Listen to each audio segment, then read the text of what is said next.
Hablar de revolución copernicana en educación es tan amplio como hablar de revolución copernicana astronómica, ¿verdad? Sabemos muy bien que hubo astronómicamente concepciones ptolomeicas que consideraban que el centro del sistema solar era la Tierra, hasta que Copérnico nos enfrenta a la realidad de que el centro del sistema planetario es el Sol. Bueno, hoy en día también estamos más galácticos y con teorías de Big Bang, bueno, que quizá también superen a Copérnico, por supuesto, porque la ciencia no es dueña de la verdad, sino que es buscadora, ¿verdad?, de la verdad. Y bueno, y como somos imperfectos los seres humanos y los investigadores en consecuencia, lógicamente, por más que lleguemos a un descubrimiento que parece ese y no otro, ocurre que después también hay descubrimientos que fundamentan teorías superadoras, aunque nunca hay que olvidarse de los conocimientos anteriores, porque esto es una verdadera construcción, ¿no? El ir descubriendo, conociendo, aunque siempre con los límites humanos que tenemos. Eso no hay que olvidar, porque la ciencia tiene que tener un marco ético siempre, para no convertirse diríamos, en dogmática, ¿no? Es decir, que lo científico es lo único verdadero y, bueno, es una búsqueda continua. Prueba tenemos hoy en día de lo que padecemos, ¿no? Que realmente, con respecto a la pandemia, que es importante, por supuesto, toda la fundamentación científica, pero siempre con las puertas abiertas a nuevos descubrimientos y nuevas teorías que expliquen este fenómeno que realmente nos enfrenta a nuestra propia limitación cognitiva y en consecuencia para encontrar una pronta solución.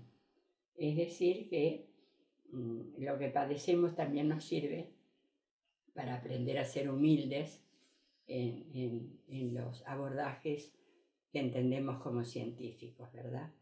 Bueno, revolución copernicana en educación. Es muy importante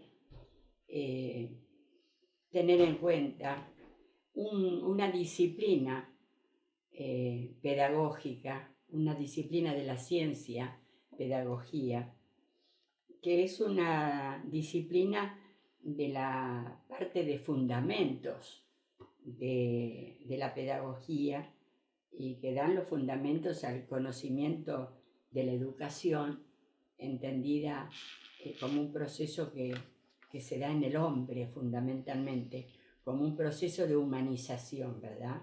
La verdadera educación hace que podamos desarrollar las potencialidades específicamente humanas que traemos y muchas veces no las desarrollamos por malas educaciones y por malas autoeducaciones, porque la educación es, por un lado, un proceso heterónomo de lo que nos llega de afuera y por otra parte es un proceso autónomo, es decir, de lo que nosotros podemos ir descubriendo en nosotros mismos, conociéndonos, que es lo más difícil, para ser cada día mejores.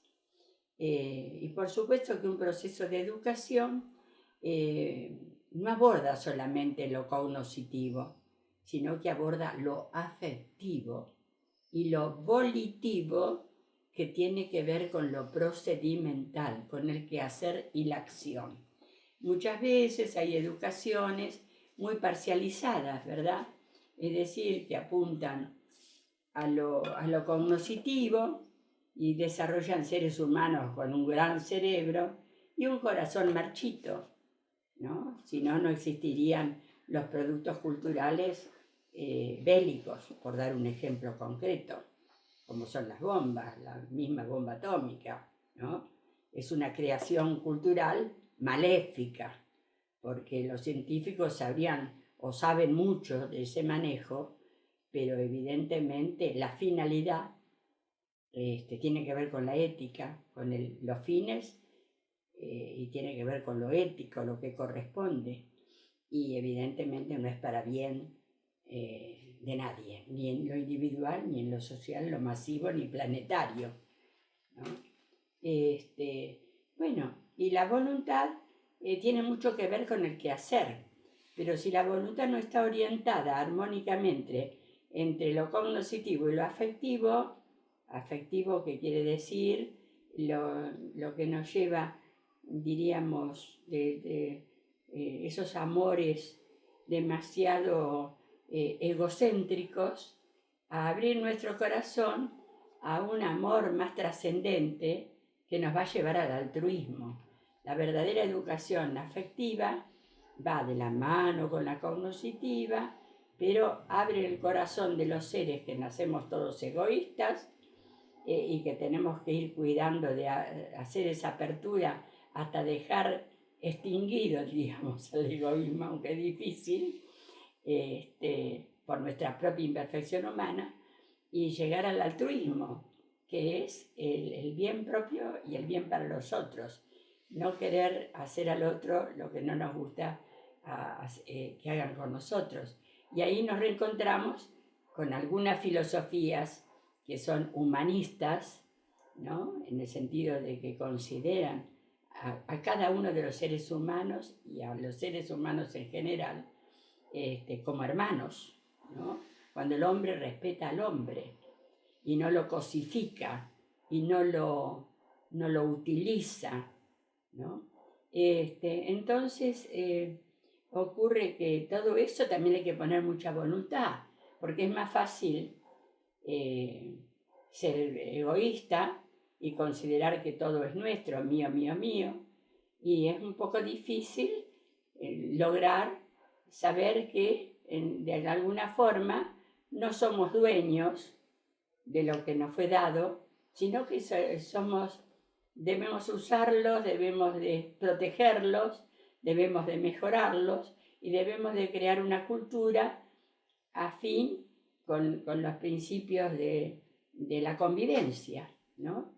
Yo una vez aprendí de un alumno del Club de Ciencias, nuestro querido Club de Ciencias, Amor y Ciencia, hablábamos, un chico de Berisso, creo que se llamaba Gentile, seguramente sí era él, y resulta que yo decía en estas charlas con los chicos que vivir es convivir, y el chico me dijo, no, convivir es vivir, ¿no? Entonces, cuántas cosas que se aprenden en el intercambio, ¿no? Entre los que nos llamamos maestros y los que aprenden, que son nuestros alumnos. Pero lo importante es saber que también aprendemos de nuestros alumnos. Eso también es tener apertura en el sentido afectivo de recibir lo que dice el otro y de establecer el verdadero diálogo, que es escuchar al otro. Porque lo más común es el monólogo, ¿no? El monólogo, es decir, cuando estamos en un grupo y cada uno dice su discurso y nadie escucha al otro, como pueden ser dos señoras por ahí, que una relata que estuvo de vacaciones en Miami, por dar un ejemplo, y otra relata que estuvo en Mar del Plata, y bueno, la de Miami cuenta todo lo que ha vivido, y la de Mar del Plata también, y en última instancia, la de Mar del Plata no aprendió mucho de lo que le contaba la otra, ni viceversa. Bueno, ¿a dónde vamos con todo esto? Vamos al humanismo. Para eso necesitamos recurrir a la historia. La historia, vuelvo a decir, es para la pedagogía una ciencia auxiliar fundamental que cuando entra en el campo de la pedagogía se constituye en historia de la educación, lo cual no quiere decir que se extraiga la educación sacándole el contexto histórico, sino entender la educación en el contexto histórico en que se generó, ¿no? Y bueno, eso lógicamente en la formación docente es fundamental, porque en la formación, en la profesionalización docente, en lo que debe otorgar fundamentalmente la universidad, que es un ente supremo de docencia y de investigación, que por otra parte docencia e investigación tienen que ir de la mano, ¿no? Bueno, entonces, ¿qué es lo que ocurre? Cuando empezamos a meternos en la corriente histórica de la educación, a meternos con curiosidad, buscando el por qué llegamos a este presente. Probablemente no lo sabremos completamente, pero sí nos dan líneas de interpretación como para entender algunos aspectos de por qué llegamos a esta situación crítica, terriblemente, no sé cómo calificarla, pero no bien, de la educación en general, pero vamos a ser siempre particulares, ¿no? En el sentido de que si no tenemos ojos para ver lo propio, poco nos sirven tener ojos demasiado amplios para ver lo ajeno si no empezamos por lo propio. Hay una frase que se utiliza mucho, que es atribuida a Goethe, que dice: pinta tu aldea y serás universal. A veces no damos importancia a los pequeños aspectos de la propia vida, de nuestro propio quehacer, ¿no? No los sentimos como demasiado importantes o trascendentes, y sin embargo esos son los ladrillitos de la gran construcción. Es decir, hacer lo que podemos hacer dentro de nuestras posibilidades. En lo otro, lo general, lo amplio, se consigue solamente por conjunción de quehaceres positivos, pero nadie puede llegar a hacer una cosa grandiosa por sí solo. Lo que sí puede hacer ese ser, quizá privilegiado en el sentido de la expansión de sus sentimientos y sus ideas y de sus acciones, bueno, realmente, porque realmente lo logró en lo concreto, dio el ejemplo, y bueno, y eso estimula realmente a que sea creíble, me parece, ¿no? Desde luego que todo lo que afirmo puede ser discutible y queda abierto al intercambio. No pretendo, sería contradictorio ser dueña de la verdad. Pero volviendo a los momentos de la historia de la educación, hay ciertos momentos en que el ser humano culturalmente, por su desarrollo de sus potencialidades eminentemente humanas, ¿no? Como son la de pensar, la de generar un mundo de ideas y que nos posibilite un día un mundo de transformaciones y de progreso y de buenos cambios. Son los llamados pensadores, que por el pensar está abierto a cada persona. El tema es que lo haga, que lo genere, ¿no? Muchas veces la generación del pensamiento se da por estímulo de una educación, desde luego, porque nos humanizamos gracias al contacto con los hombres. Si no viviéramos en una comunidad humana, no sé si nos humanizaríamos. Y cuando las comunidades humanas dejan de ser humanas o nunca lo han logrado, evidentemente los nuevos seres que acceden a la vida es muy difícil que se puedan humanizar, lo cual quiere decir sentirse hermano del otro y colaborar para una cultura que sea propicia al despliegue de todos, ¿no? No solo lo individual, porque lo individual nos lleva al monopolio y lo masificado nos lleva a que seamos todos iguales, que hagamos las mismas cosas. Y unos masificados, que es lo que le conviene a una cultura consumista, ¿no? De alguna manera nadie puede escapar a consumir, pero seamos un poco equilibrados y no caigamos en una carrera que no para nunca. Bueno, hay un momento que es el siglo V en Grecia, fundamentalmente en Atenas. Es un momento muy importante, quinto antes de Cristo y después los sucesivos cercanos a Cristo, que surgieron los filósofos. Primero fueron los filósofos que buscaron las explicaciones acerca del mundo, del por qué, hacia dónde, desde dónde.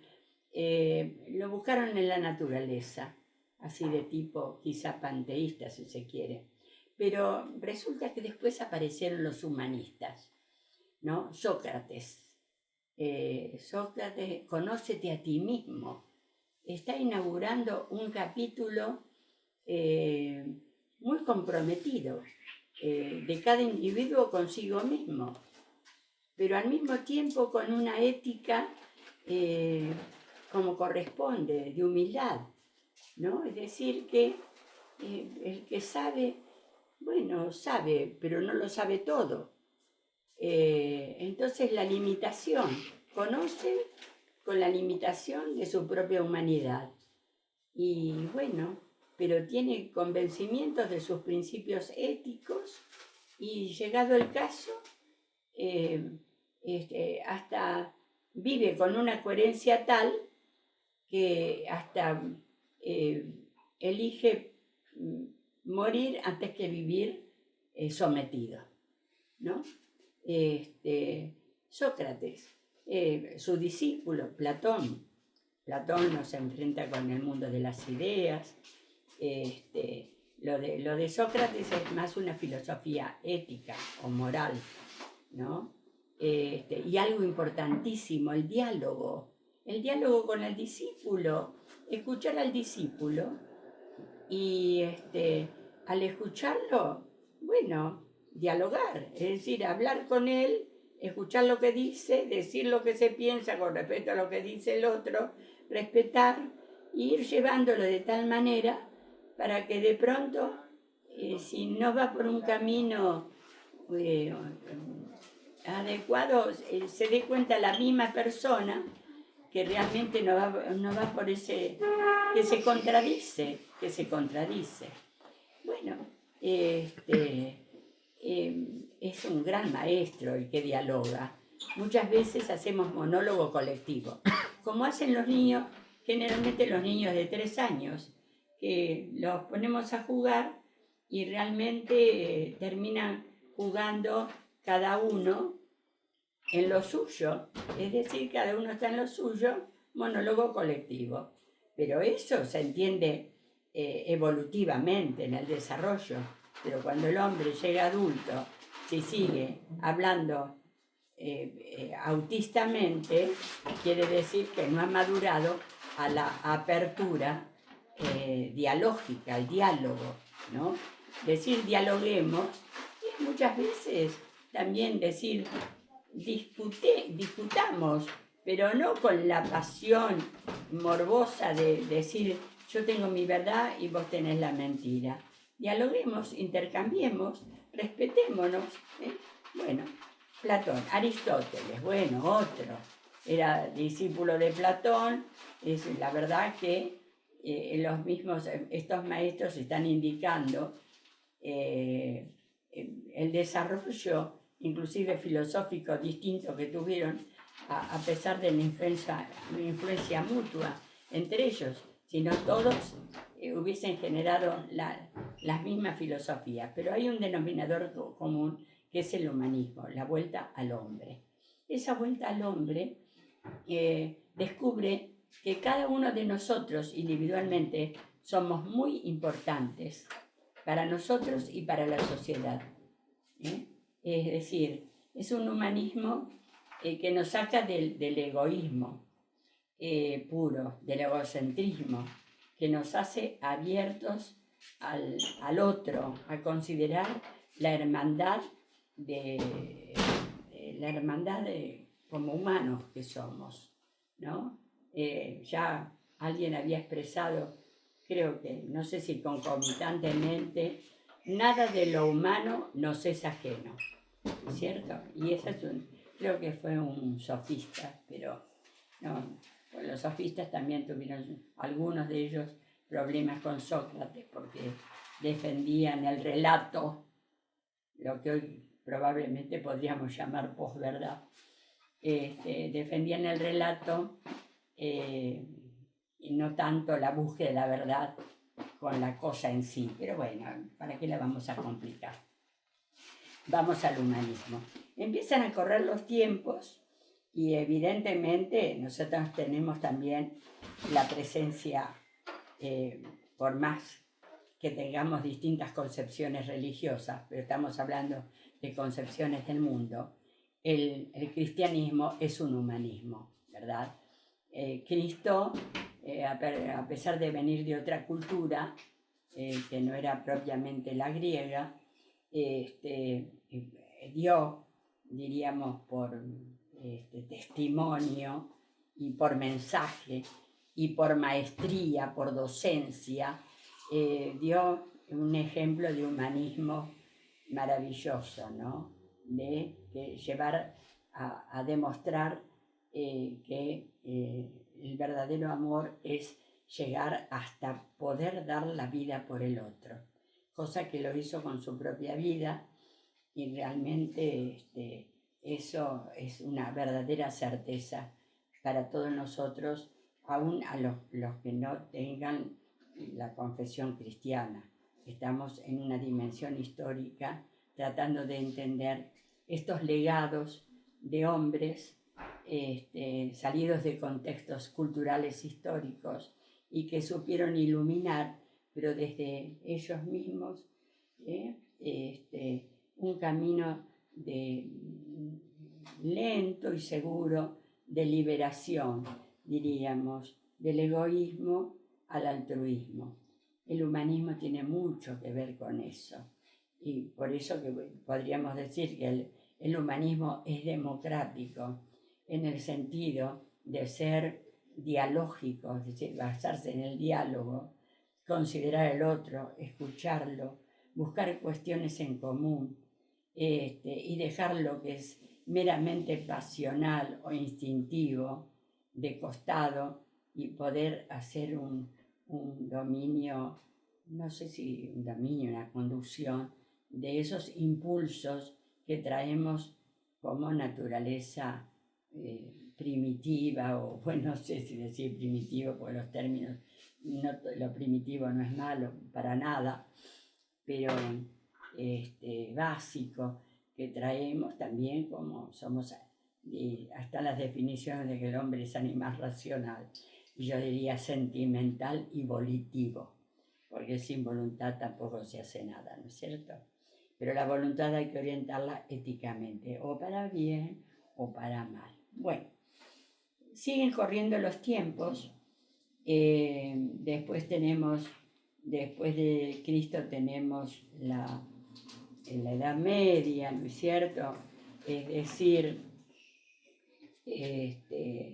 tenemos la iglesia primitiva, después una iglesia más consolidada políticamente y más allegada también a los gobernantes. No digo en cuanto al corazón creyente y fiel a esta orientación ejemplar, ¿no? Sino más aliada a las cuestiones temporarias y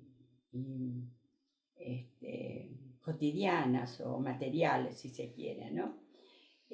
Bueno, con sus cosas buenas y sus cosas no tan buenas, porque lógicamente donde están los reyes, donde está el poder, ¿no? Donde está la ambición, porque el poder va con la ambición y va con también una exacerbación del egoísmo también, porque bueno, el que nació en una cuna de reyes, es muy difícil que entienda lo que es el dolor, la pobreza, la carencia, ¿no es cierto?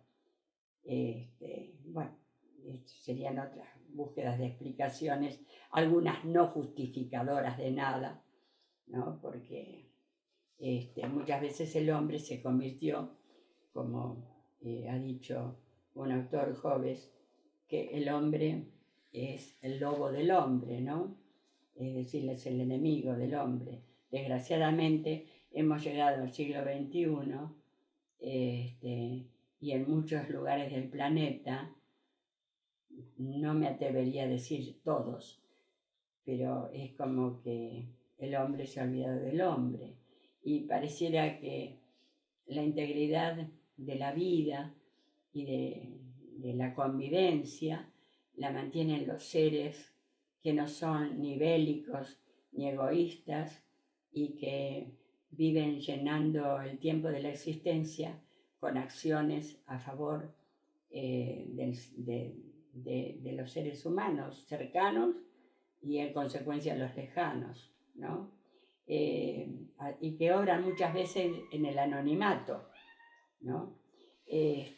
Bueno, esos son seres que realmente han podido desplegar las potencialidades específicamente humanas, ¿no? Y eso se logra por una educación que puede venir por influencia de los buenos ejemplos, de las buenas de conocimientos, de existencias que han sido transformadoras y por el trabajo sobre sí mismo, ¿no? Es decir, cuando tenemos la suerte de tener conciencia, darnos cuenta que de pronto estamos mal, obrando o a punto de obrar mal, y decir, no, no corresponde. Y ahí, en ese no, ¿quién interviene? ¿Interviene solamente el conocimiento? No. Interviene algo que tiene que ver con la voluntad y algo que tiene que ver con los valores. No porque no corresponde. Y cerramos la puerta a lo que es negativo. Y no somos ambivalentes. En consecuencia, somos coherentes. ¿No? No somos genuflexos. Nos pareciera rígido, pero no es ser rígido, ser fiel a los principios de los cuales estamos convencidos que son buenos, simplemente para la convivencia, para el despliegue, para el desarrollo de lo humano, que todos merecen vivir de la mejor manera y con algo actitudinal. Lo actitudinal es lo afectivo, que tiene que ver con la felicidad, que no siempre, muchos confunden felicidad con alegría, ¿no? Sí, podemos estar alegres, desde luego. La felicidad es un estado de armonía y de paz, ¿no es cierto? Que realmente es como una consecuencia de obrar en el correcto camino, en el que no joroba a nadie, ¿no? Y bueno, cuando mancomunadamente vamos generando ese ambiente, evidentemente la vida se nos hace mucho más llevable y merecida como merece de ser vivida y en plenitud, tratando de desarrollar todos los aspectos positivos que tenemos y todas las limitaciones que también tenemos, que tenemos que aceptar, porque bueno, hay que aceptar aquello que no podemos modificar. El que no acepta lo que no puede modificar, si nació, qué sé yo, narigón, va a querer tener la nariz más cortita y porque no se acepta. Bueno, qué sé yo, que lo haga si quiere, ahora está de moda todo eso. Pero en la base está la falta de aceptación. Es decir, claro, ustedes dicen no se puede modificar y yo lo modifico por cirugía plástica. Está bien, modificate si te gusta, espero que te guste como quede, qué sé yo. Bueno, pero entraríamos en otro capítulo. Siguiendo con la historia, hay un siglo, históricamente, claro, estamos en Europa, cuando hablamos de Grecia estamos en Europa. Cuando hablamos de Cristo estamos en Medio Oriente. Lógicamente, nada está encapsulado. Las culturas también tienen sus relaciones entre sí. No vamos a negar que pudo y que realmente las hubo, ¿verdad? Porque los griegos se expandieron hacia el este y realmente los romanos, cuando invaden a los griegos, terminan greco-romanos, porque, ¿no? Alejandro el Magno, que era macedónico, era del norte de Grecia, invade Grecia siguiendo la aspiración de su padre, que admiraba a los griegos, y bueno, pero los quiso invadir. Bueno, su hijo de alguna manera logró hacer un imperio greco-macedónico, que después expandió la cultura griega hacia el este. Y después Grecia se convierte, entra en el dominio romano. Y los romanos también tienen un gran enamoramiento de la cultura griega, porque hicieron algo greco-romano. Los mismos dioses de los griegos le cambian el nombre y resulta que le colocan el nombre romanizado, ¿no?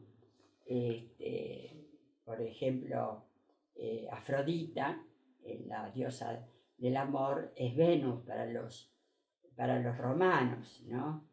Bueno, lo que quiero decir que la interculturalidad se da porque el hombre es sociable, es comunicable y, y acepta de alguna manera la cultura del otro. Cuando no la acepta, trata de destruirla porque no le conviene a sus intereses, de invadir, de transformar malamente y de cambiar las concepciones de las comunidades que han tenido una identidad para vivir en forma, para compartir, ¿no? Que es la única manera de poder hacer crecer las comunidades, aceptando las diversidades, que es tan importante, tanto en lo individual como en lo social general, ¿no? Porque lo individual es diverso, lo social también. Y bueno, a cada uno le toca lo que le toca, ¿no? Por eso que la educación nos hace aceptarnos también, nos hace desplegar nuestra libertad con los límites de la libertad del otro, ¿sí? Nos hace aceptar con los límites de aquello que realmente no podemos modificar, como es, por ejemplo, la muerte, ¿no es cierto? Muchos quieren ser eternos, qué sé yo, pero es inmodificable que somos mortales, no somos inmortales. Y bueno, así es como las posibilidades de elegir, de aceptar, de tener iniciativa, ¿no? Pero también con una reflexión previa, siempre la reflexión previa que nos lleva a decir, ¿está bien o está mal? ¿Debo o no debo? Ahí está el factor que es ético volitivo, si se quiere, es decir, que tiene que ver con la voluntad. El que no desarrolla la voluntad no tiene carácter. La persona que no logra tener carácter es igual que un barco sin rumbo, sin timón, sin quien lo conduzca. Y cada uno tiene que aprender a ser conductor de su propio barco, ¿no? Pero sabiendo que navega en un océano acompañado de otros. Y bueno, entonces llegamos al siglo V, 1400, un poquito antes también, y ocurre que aparece pero no de golpe, por supuesto, porque ¿qué es el renacimiento? Es volver, es un movimiento cultural, filosófico, espiritual, ¿no? Agobiado por las restricciones que imperaban desde lo político, desde lo económico, desde lo cultural, desde lo educativo, grandes presiones para cumplir con lo que venía de arriba. Y de arriba va arriba. Arriba a veces es el verdadero abajo, el poder. Y el poder es político, ¿verdad? Y el poder, pero la palabra poder va con otra palabra, hacer. El que tiene poder puede hacer, ¿no? Es decir, que dispone de un montón de posibilidades que no puede disponer aquel que no llegó al poder. Por eso que el ser humano en su evolución va buscando tener participación en las decisiones de su propia vida. Lo que pasa es que hay que saber elegir los caminos que nos lleven a buscar un buen fin por malos medios, sino buscar un buen fin por buenos medios, para no entrar en las contradicciones, por ejemplo, que el fin justifica los medios. Que si lo lleváramos a educación, diríamos, trato mal al alumno para sacar lo bueno. Y sabemos que no es cierto. El que trata mal al alumno genera en el alumno una inhibición de su propio aprendizaje y un resentimiento que puede llevar toda la vida. Y así pasa también en el orden general. Cuando el hombre queda marchitado antes de tiempo, muchas veces, vos no vas a poder, no te da la cabeza, a veces son algunos malos maestros, vamos a decir, porque no son todos, no somos todos los maestros buenos, pero tampoco vamos a decir que todos hemos llegado a la perfección del buen trato con nuestros alumnos. Dime cómo tratas a tu alumno y te diré qué tipo de alumno lograrás. Si lo tratas mal, no lo lograrás bueno. Si lo tratas bien, lo comprendes, lo orientas y lo acompañas, lograrás un gran ser humano, para sí y para su entorno. Bueno, siglo XV, 1400, aún algunos anteriores. Países, por ejemplo, Erasmo en Holanda, gran educador que empieza a hablar de la importancia del que aprende, de saberlo escuchar, dando orientaciones para su mejor aprendizaje, pero sin compulsión, ¿no? Vittorino da Feltre, sí, el siglo XIV, 1300 y pico, hablando de la importancia de la felicidad, la escuela de la alegría que logra, ¿no? Por ejemplo, bueno, Erasmo en Holanda, ¿no? Entonces, claro, ellos proponían educaciones así liberadoras, si se quieren, para el momento, liberadoras de la pesadumbre que venía, muchas veces de la mala aplicación de la escolástica, ¿no? Es decir, que se tornó muy rígida. No le voy a echar la culpa a los maestros escolásticos, pero evidentemente a veces se instauran el derecho consuetudinario en educación. Es decir, que cuando viene una buena idea, decimos sí, pero sigue la otra, porque la otra está instalada por las costumbres, ¿no? Y eso generalmente pasa, no solo ha pasado en el pasado histórico, sino también en el presente. ¿Cuántos docentes hemos vivido situaciones estábamos realmente convencidos de que era posible hacer cosas muy lindas y muy productivas para nuestros alumnos y no éramos comprendidos. A veces había colegas que acompañaban, otros que no, había autoridades, en ese sentido pocas entendían que queríamos hacer un cambio para bien. Bueno, pero eso es reiterativo, siempre el derecho de las costumbres parece que tiene una fuerza más grande que el derecho de las transformaciones positivas. Bueno, nosotros tenemos, por ejemplo, a Comenio, cuando el humanismo inunda la educación, inunda el corazón y las concepciones de los buenos educadores, que son los que desarrollan corrientes revolucionarias en la educación.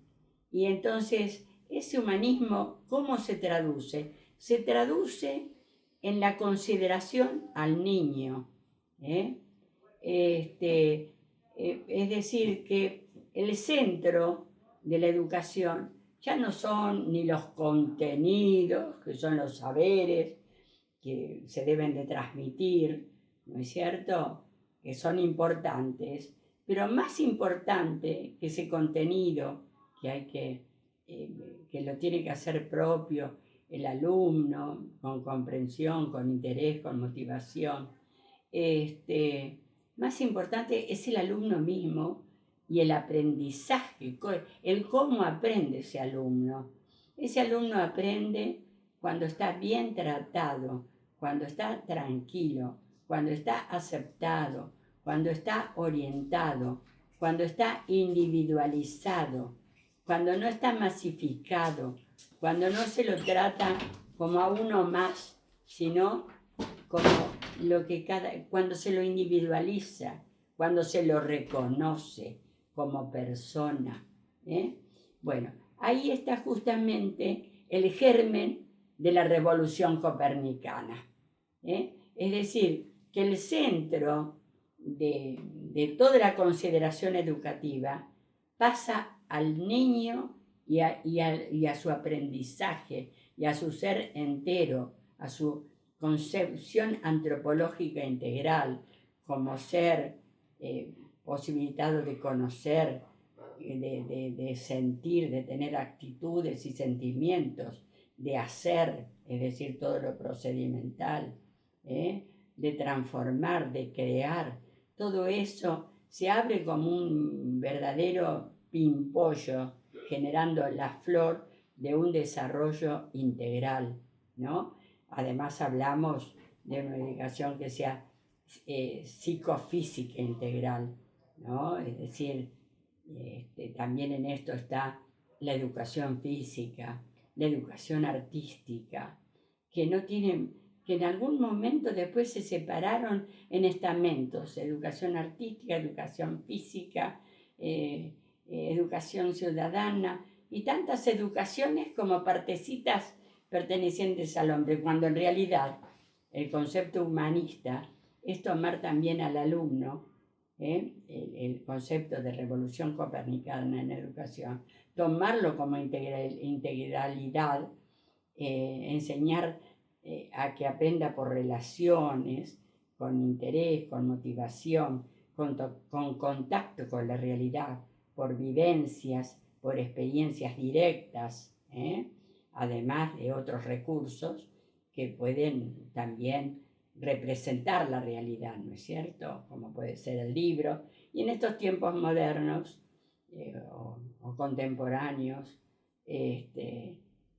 son, por ejemplo, todos los aspectos tecnológicos que evidentemente no están en general conducidos pedagógicamente.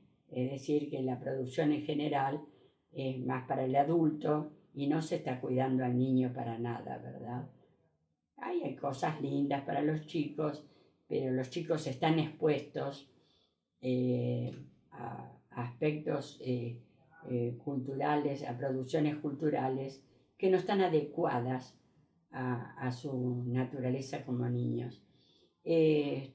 Bueno, por ejemplo, Comenio, el creador de la didáctica magna,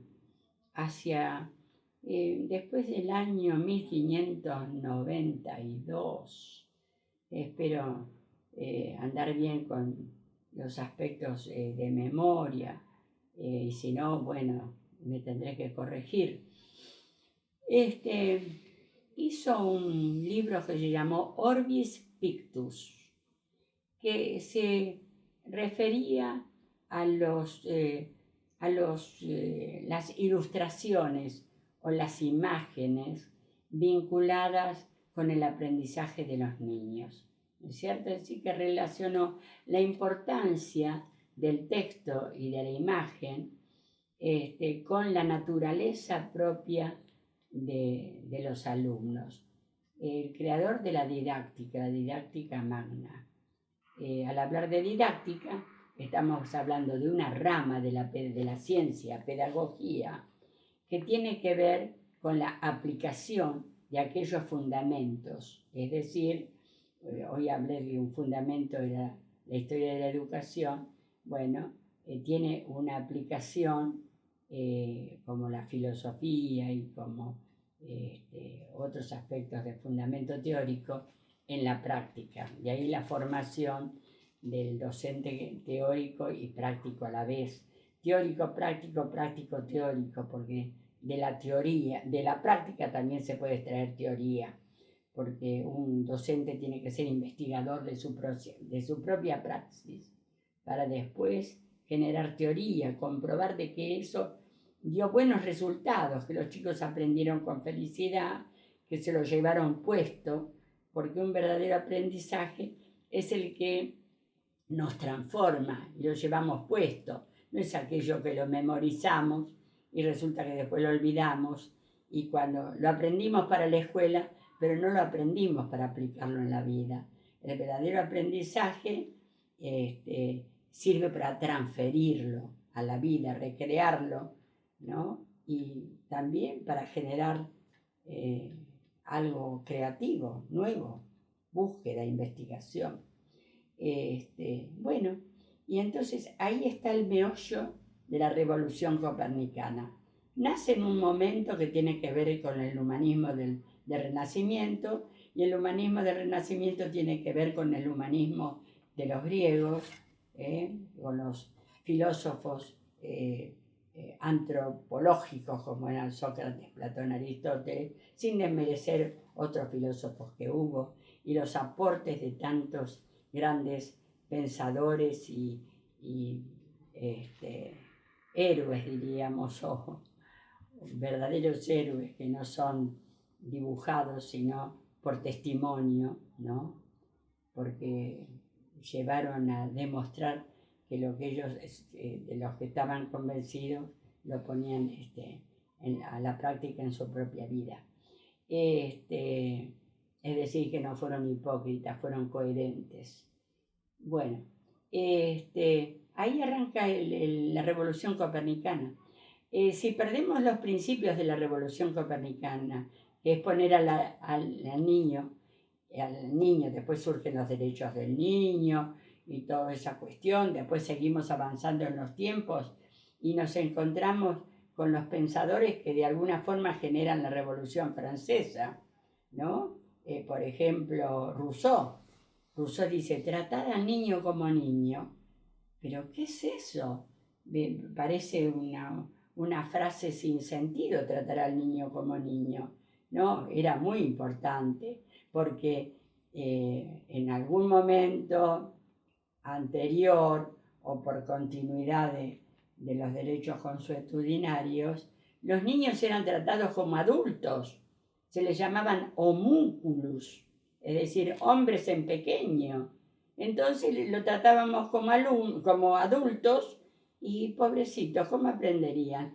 Los que tenían buena memoria, de memoria, y los que no se quedaban por el camino. Total, ¿qué importaba? Que algunos aprendieran y otros no aprendieran. Si lo que interesaba era que los que podían acceder al conocimiento y a la educación pudieran llegar al poder, ¿no es cierto? Para ejercerlo no en una forma altruista.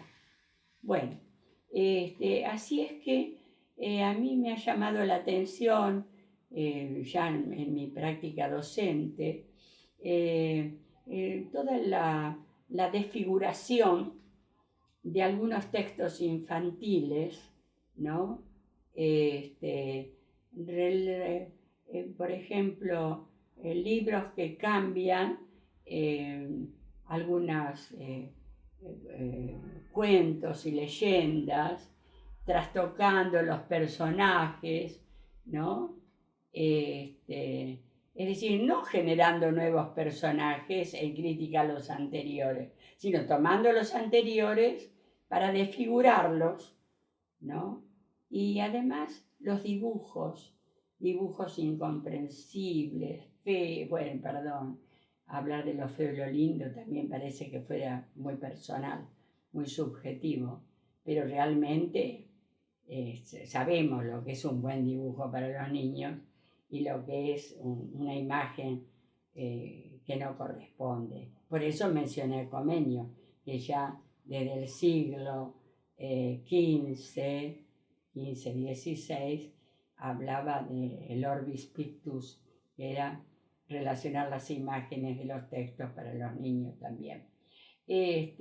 Pero llegamos, bueno, pasó la Revolución Francesa, las ideas de libertad, fraternidad e igualdad, ¿no? Más allá de que la Revolución Francesa después se puso de tipo imperial, medio contradictorio parecería, ¿no? Y realmente lo es. Pero Montesquieu, que habla de la república y la división de los tres poderes, ¿no? Fundamental, poder judicial, legislativo y el ejecutivo, respetándose de un trípode fundamental. Cuando uno quiere ser más que el otro y se sobrepone, se acabó la república, ¿verdad?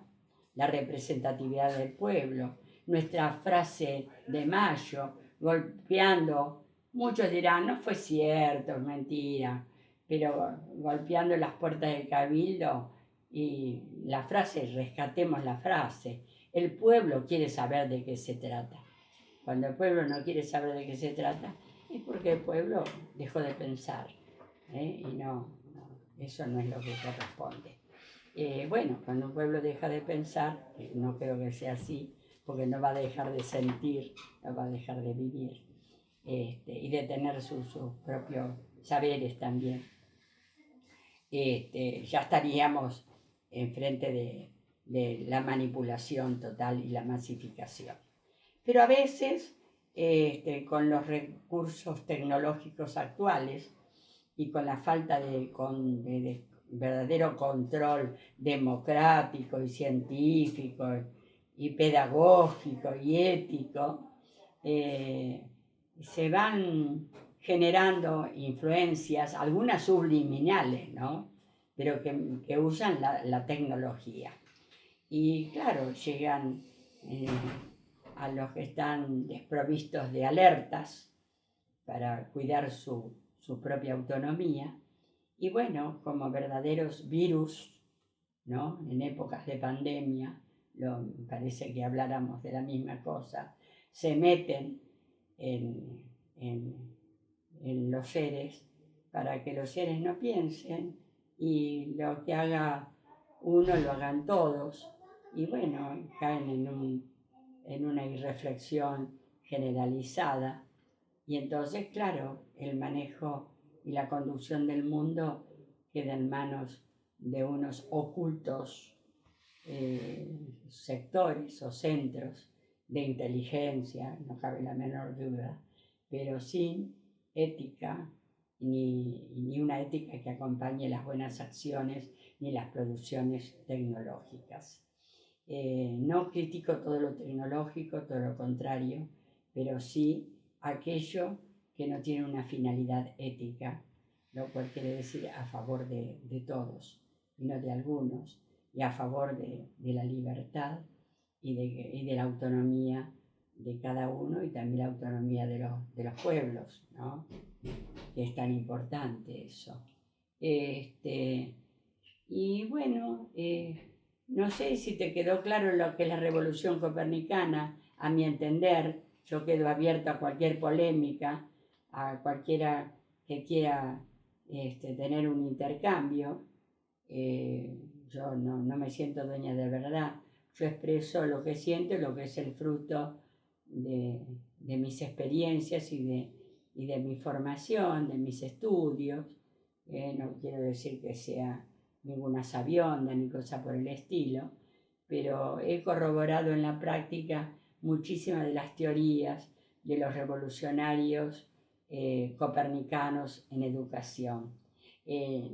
Ya acercándonos a nuestros tiempos, quiero mencionar a Pestalozzi, el maestro suizo, maestro de los pobres, lo que hizo con esa escuelita para niños pobres, huérfanos y demás, una maravilla. Eso también es revolución copernicana.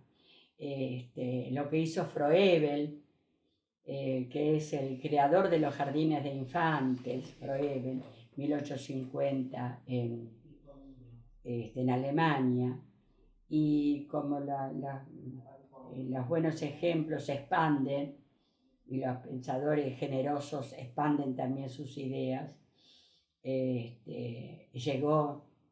llegaron estas ideas copernicanas en educación a nuestra querida Argentina.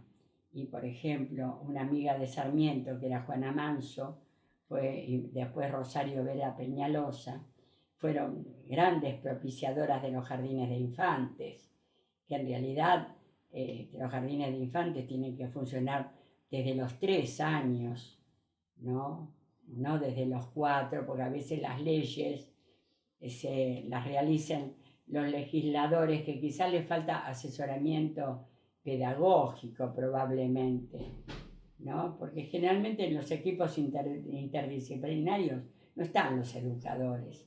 Los educadores son un poco los peones del ajedrez, pero yo he asistido a muchísimas reuniones donde estaban respetuosamente, que yo los respeto, los psicólogos, los sociólogos, los abogados, los médicos, y otros tipos de profesionales, pero no estábamos los educadores. Y yo en una reunión recuerdo que pregunté, ¿para qué no nos convocan a los educadores? Si estamos tratando de una ley que trata de la infancia, trata de los adolescentes, y la ley no explicita nuestras profesiones. Y bueno, realmente las personas que organizaron el encuentro no me lo supieron responder. Lamentablemente, no sé, bueno, tuve que decirlo porque a veces es más fuerte que uno la necesidad terrible de decir lo que se piensa, ¿verdad? Pero hay que decirlo porque realmente es inconsistente. Te convocan y no estás en la conformación de los grupos para los que te convocan. ¿Y qué sos entonces? No sos nadie. ¿Dónde está la autoestima de los educadores? Si no reaccionamos preguntándonos para qué nos convocan si no somos necesarios. ¿Qué somos? Somos, vuelvo a decir, peones del ajedrez. Somos la primera línea y los primeros que caen. Caen en la servidumbre, en el acatamiento, y nos alejamos de la revolución copernicana en educación, cada vez más lejos de nuestro alumno y cada vez más cerca de lo que no tiene que ver con el alumno. Yo entiendo que los contenidos son importantes, yo entiendo que las autoridades son importantes, para algo yo no soy anarquista, ¿no? Ni cosa por, no sé, tampoco quiero tirarme contra los anarquistas, pero pareciera que uno estuviera contra todo. No, yo creo en las autoridades, pero la autoridad es una cuestión que se construye sobre el conocimiento y el respeto. Es decir, si la autoridad no te respeta o se quiere imponer por fuerza de lo que viene de más arriba, no es autoridad. Para mí la autoridad es otra cuestión, ¿no?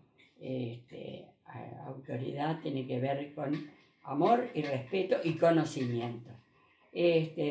Bueno, Así que la revolución copernicana está en nuestros corazones, los corazones de los maestros, que realmente amamos a nuestros alumnos por vocación y que hemos mamado del conocimiento de grandes maestros que nos demostraron con sus acciones que realmente amaban a sus alumnos, que por eso hicieron lo que hicieron en la educación, ¿no?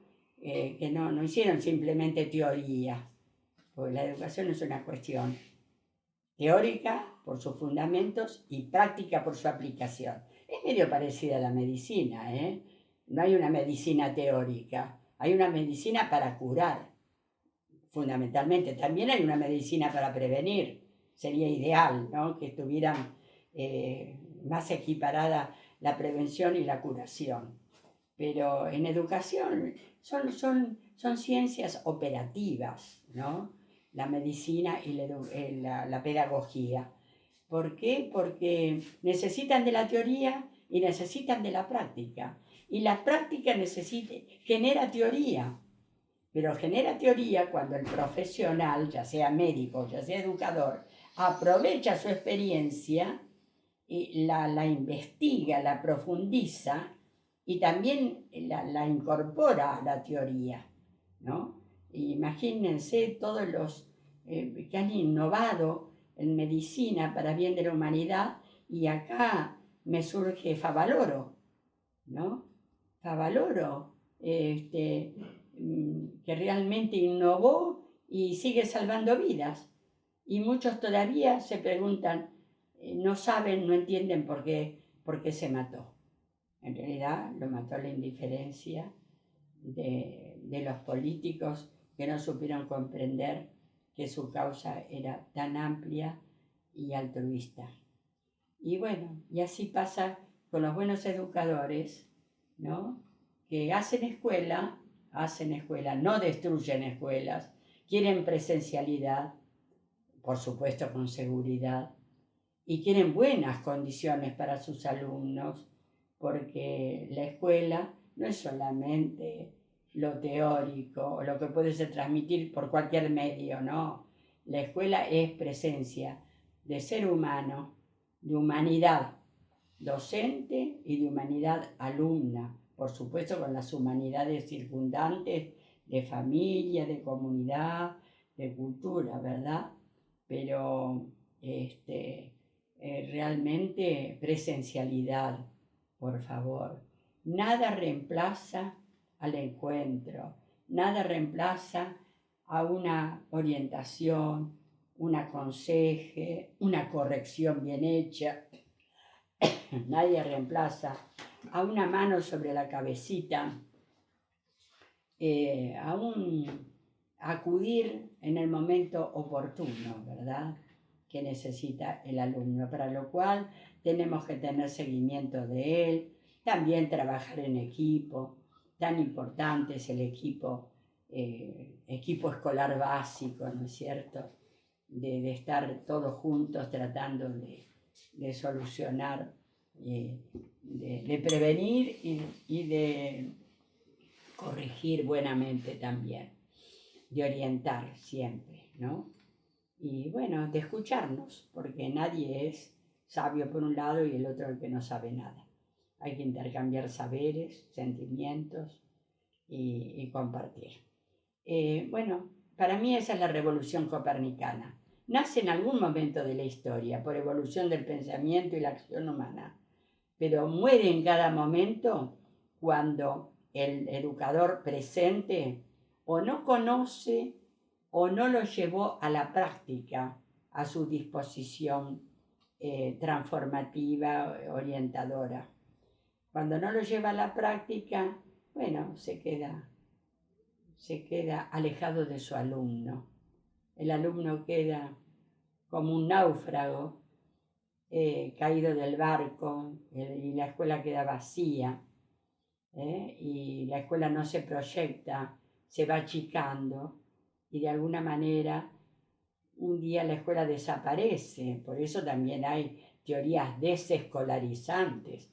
Hay algunos autores que dicen la escuela ha muerto, ¿no? Yo no estoy en esa postura. yo digo siempre, la escuela no ha muerto ni morirá. Lo que la quieren matar o la están matando, bueno, es otra cuestión, ¿no? Pero no aprovechemos ni de las pandemias ni de las desgracias para decir que no necesitamos la escuela.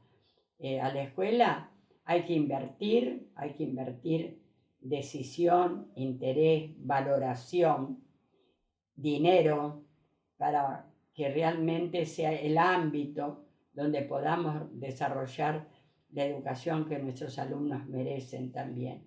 Pero es el lugar propicio. No vaya a ser que un día digan, los hospitales no son necesarios. Bueno, si la gente nunca se vaya a enfermar, bueno, no sé si, no quiero hacer ejemplos que por ahí no resultan compatibles, ¿verdad? Pero no quiero decir que la escuela es un hospital para enfermos ni cosa por el estilo.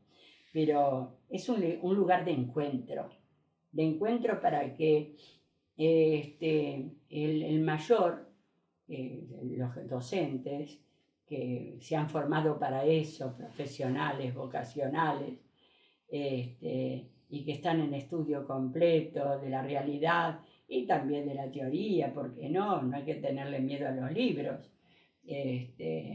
Dicen ahora muchos que los libros no son necesarios porque todo está en internet. Mentira, no está todo en internet, porque hay muchas cosas en internet que vienen muy, muy cortitas, muy desplumadas realmente, y que han perdido la profundidad, ¿no? A veces en un libro marrón, viejo, que para algunos estaría para tirar, se pueden encontrar pensamientos, ideas y propuestas maravillosas. Pero hay que ir también a la búsqueda de esas fuentes que no se deben de perder porque resultaron muy importantes. En el año 1492 llegó a América Colón, ¿no? Aquí las culturas originarias tenían un hermoso desarrollo, algunos más, otros menos, de acuerdo a sus contextos, pero que no vamos a desprestigiar. Pero en esa época también muchos de los revolucionarios copernicanos en educación ya habían instaurado universidades.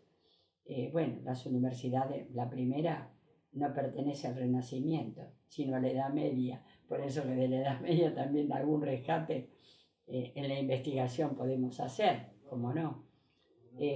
Nunca terminaremos de saber todo de todo, verdaderamente hay que dejar las puertas abiertas al nuevo conocimiento, pero hay que rescatar los buenos aportes que nosotros después transferimos en la práctica y descubrimos que son maravillosos. ¿Qué importa, por ejemplo, que ahora digan que no es necesario que un niño escriba con letra manuscrita?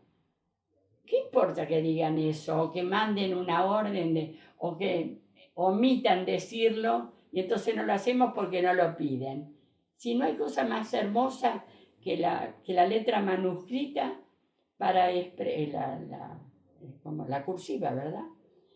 Para expresar, que es una expresión hasta cerebral y personal de nosotros mismos y que nos permite canalizar un montón de energía psíquica, y hasta estética y hasta dialógica, porque cuando uno escribe bueno, ahora todo se escribe de otras maneras, ¿verdad? Pero está vedado escribir una carta, una esquela, con buena letra manuscrita, que es la letra personal, que es mi sello personal. ¿Por qué no se practica? Porque ahora no se hace. ¿Por qué no se hace? ¿Dónde está prohibido? No se hace porque no lo hacemos. Hagámoslo. Tengamos valentía para aquello que sabemos que no es dañoso. Que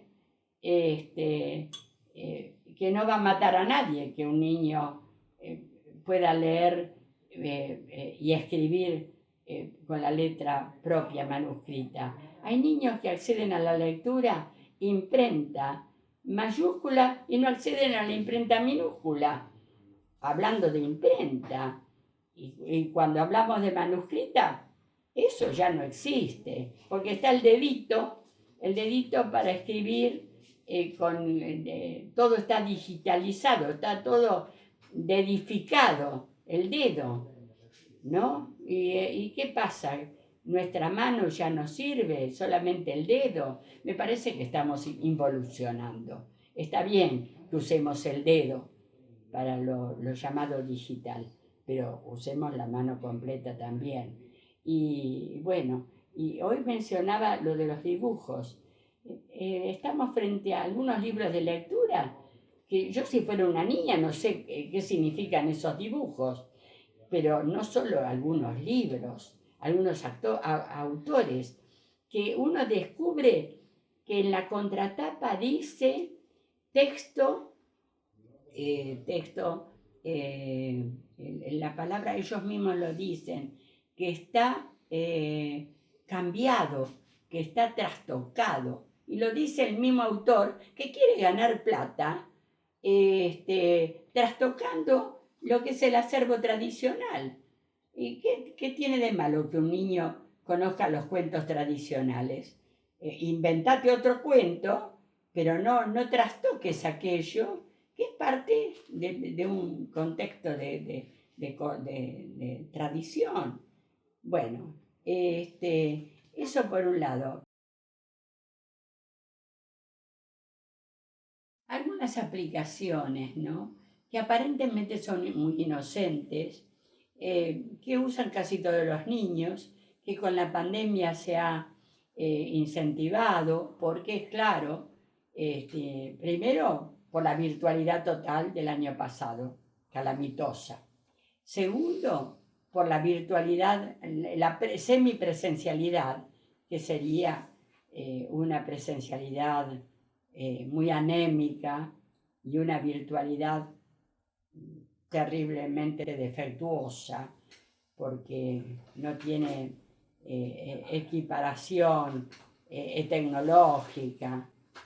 A veces ni los propios docentes disponen de los aparatos que tienen que tener, ni las condiciones, ni el dinero para mantenerlos. Docentes que se tienen que comprar un celular para poder ejercer la docencia virtual, ¿no? Es terrible, pero si el alumno pobrecito no tiene el correlato de un aparato que le permita ese intercambio, es una calamidad. Hay muchos niños que han quedado colgados aún hoy en día con esta presencialidad defectuosa. No estoy hablando de querer exponerlos a la falta de a la enfermedad y a la muerte, ¿no? Nada de eso. Pero sí estoy hablando de haber tenido una decisión severa para poder en estos momentos, desde septiembre o agosto del año pasado, haber empezado a invertir en todas las escuelas para tener las condiciones básicas que permitan una presencialidad sana.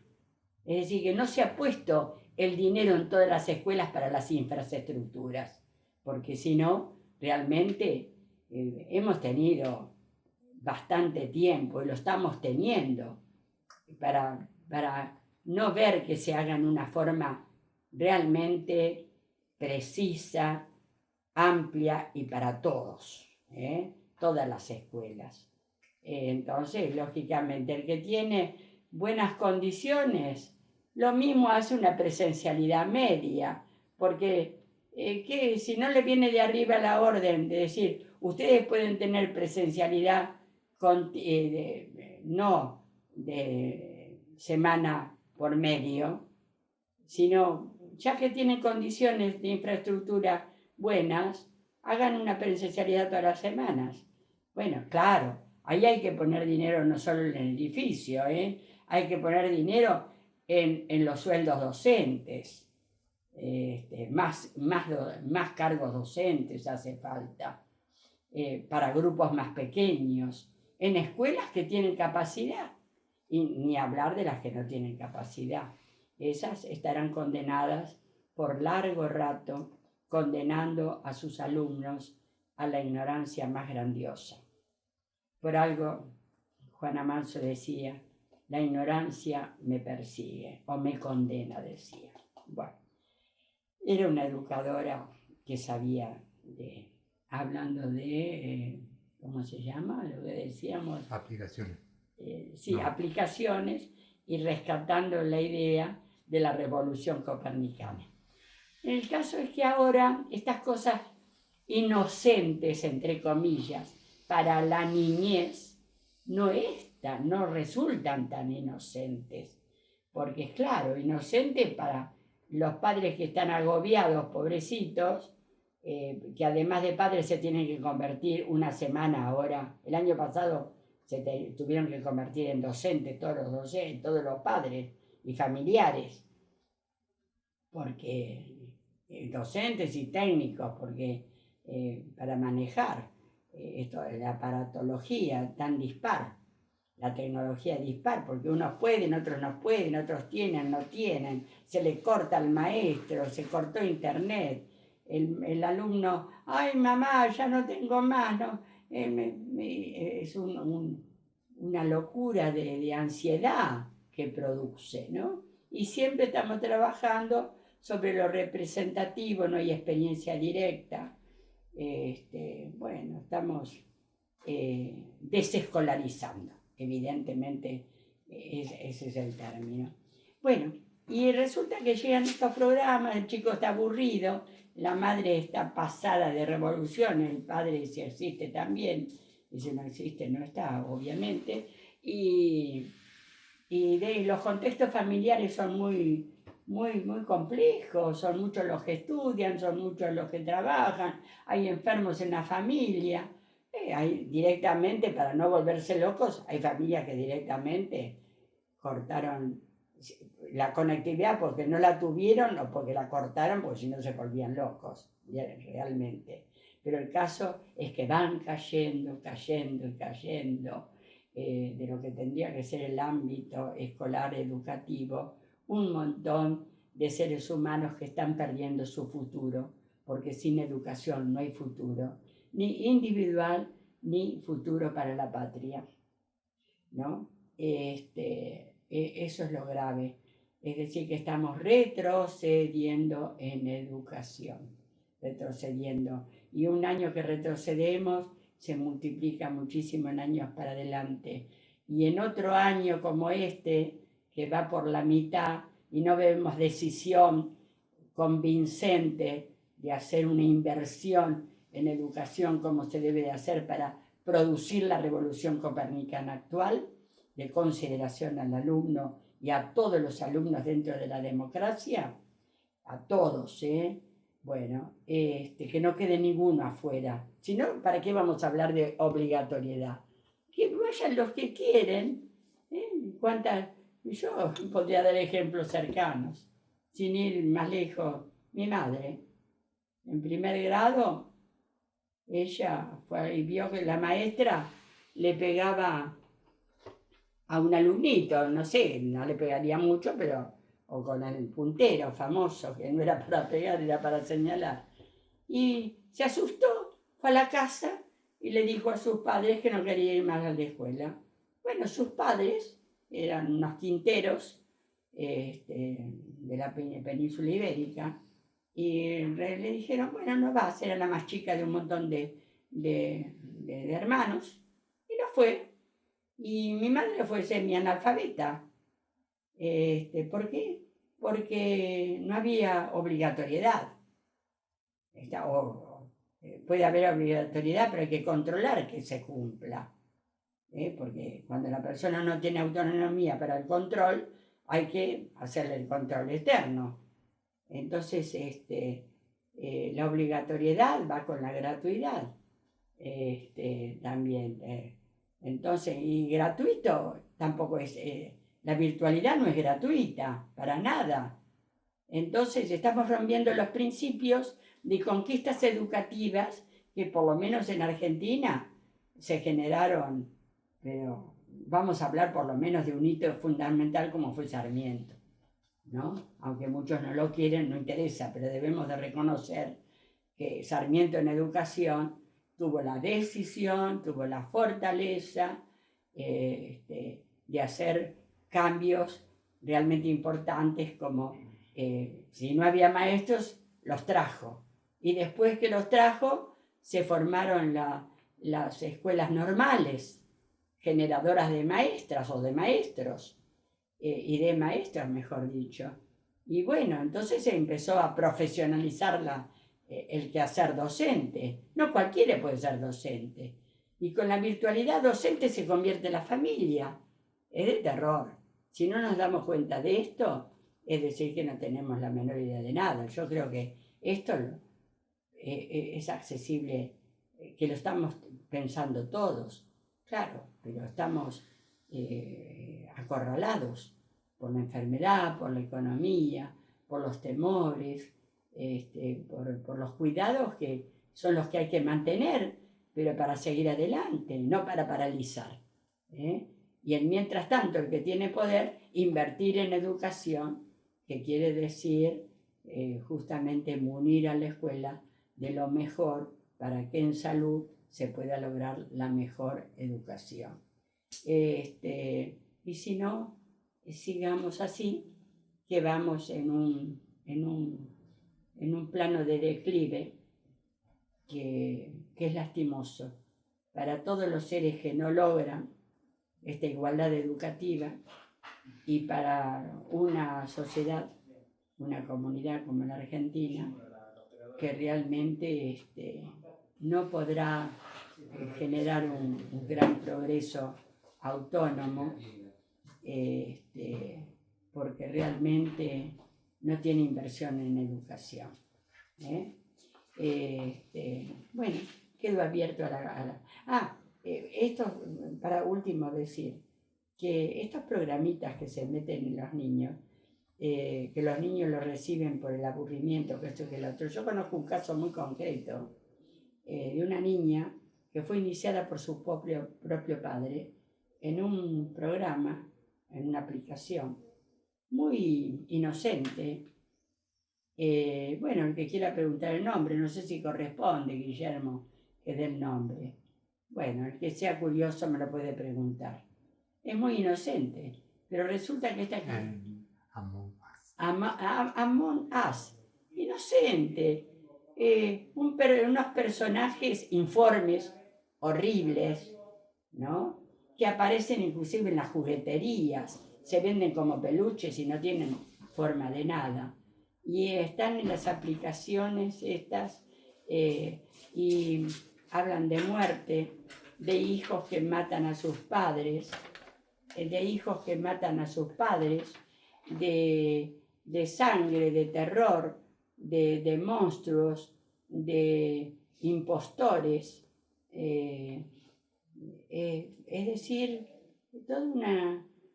cuando el chico, por curiosidad, porque eso sí impacta la curiosidad del chico, se mete en todos los caminos colaterales que lo lleva a este inocente juego, como habrá otros inocentes entre comillas, pero yo estoy hablando de este concreto.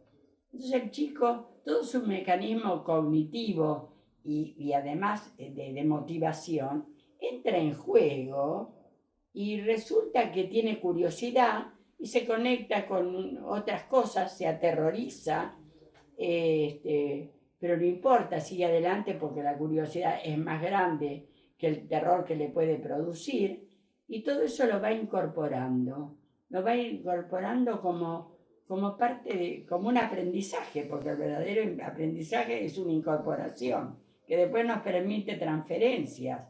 En el caso que yo conozco, que no voy a mencionar la persona por respeto a la criatura, en el caso de esa criatura, es claro, los reproduce, hace nuevas cosas con los mismos elementos, los mismos dibujos que no dicen nada, que no tienen estética ni cosa por el estilo, y todo un contenido actitudinalmente negativo, muerte, mentira, hackers, violencia, impostores, ¿no? Y entonces, ¿cómo se mete eso dentro del ser de una criatura. Mejor ni hablar de los nombres. De eso no lo puedo decir porque ya entraría en la pornografía repetirlo, ¿no? Los nombres de algunos personajes. ¿Qué tendrá eso que ver con la infancia? Son nombres adultos y de adultez pornográfica. De todo lo que digo puedo dar ejemplos. Y bueno, eso sería un ejemplo de las cosas que están llegando a la infancia en la virtualidad por el aburrimiento de no tener contacto escolar con la vida y con un aprendizaje vivencial, además de lo otro que lógicamente necesita de otros recursos didácticos, ¿no es cierto? No cabe la menor duda. Pero están reemplazando a lo que la escuela no puede dar porque está semicerrada. Yo no puedo lograr con mi nieta, por ejemplo, que la semana de la virtualidad pueda tener una continuidad con la presencialidad, porque ellos lo viven de otra manera y tienen razón. No es lo mismo estar en la escuela que estar fuera de la escuela, que para colmo se dan materias que serían importantísimas por integradoras, como la misma educación artística, que integra tantos contenidos. No, se la pone en la semana virtual como si fuera poca cosa. Y el que aprendió en un año plástica, en otro año aprende música, como si el arte habría que partirlo, en música por un lado y la educación al grado siguiente, plástica por el otro lado, ¿no es cierto? ¿Y qué es eso? Eso es el arte. Bueno, educación física virtual, ya es el colmo de los colmos, ¿verdad? Y bueno, inglés se puede dar, pero el inglés nos lo meten con la transformación del lenguaje, que seguimos hablando como estamos hablando, con palabras que no entendemos y repetimos como loros. Ahora, en lugar de acoso o violencia sexual, ya grooming. Decime qué quiere decir grooming, por favor, porque yo quiero entender un montón de palabras que se están incorporando que no tienen nada que ver con la lengua materna, por favor, ¿no? Está bien que un chico aprenda otro idioma u otros idiomas, pero cuando se empieza a mezclar en el propio idioma, reemplazando lo que es la lengua materna, y me parece que ya ahí dejamos de tener identidad cultural. Ya no sabemos quiénes somos. Si no sabemos quiénes somos, no sabemos hacia dónde vamos. Y eso es lo que nos está faltando. Y nos alejamos de la revolución copernicana en educación. Bueno, para cerrar y en una frase, en una línea, dos líneas, ¿qué le dirías a la sociedad en relación a la revolución copernicana y en relación al momento actual? ¿Qué le dirías a la sociedad actual? Que la verdadera revolución copernicana está en el auténtico, en la educación, ¿no? Está en el auténtico amor al niño primero, al niño, porque detrás del alumno, no detrás, en cada alumno está el niño, ¿no? Porque el alumno no es el alumno una abstracción del niño integral que tenemos. Entonces, que por favor respetemos al niño que existe en cada grupo. Hoy en día vamos a hablar de burbuja, no sé. Entre comillas, no sé de dónde trajimos el concepto de burbujas. Bueno, que se puede pinchar una burbuja, ¿no es cierto? Y se puede cerrar, abrir, diríamos. Así que realmente que tengan en cuenta ese amor fundamental. Y que si no aman los niños, no se dediquen, por favor, a la educación. No se dediquen a la educación. Si no aman la escuela como ámbito de encuentro, de los docentes con los alumnos, no se dediquen a educación. Hay tantas profesiones lindas donde puede florecer un ser humano, pero en educación, sin vocación, no hay educación. Y ahí está la esencia de la revolución copernicana en educación, que se inició en algún punto de la historia que hemos mencionado, pero que se renace día a día. Vení un momentito, ¿Qué pasa?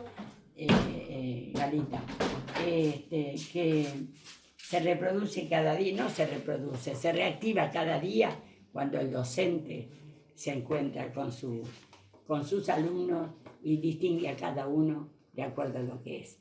Aquí tenemos mi querida nieta y el impacto consumista de las aplicaciones, informes y antiestéticas y con un lenguaje que no es el propio nuestro. Pero a ella le gusta. Pero es una aplicación yankee. Es una aplicación yankee, ella lo dijo. ¿Para qué voy a decir más yo? Adiós, los amo. Y quedo abierta a la controversia.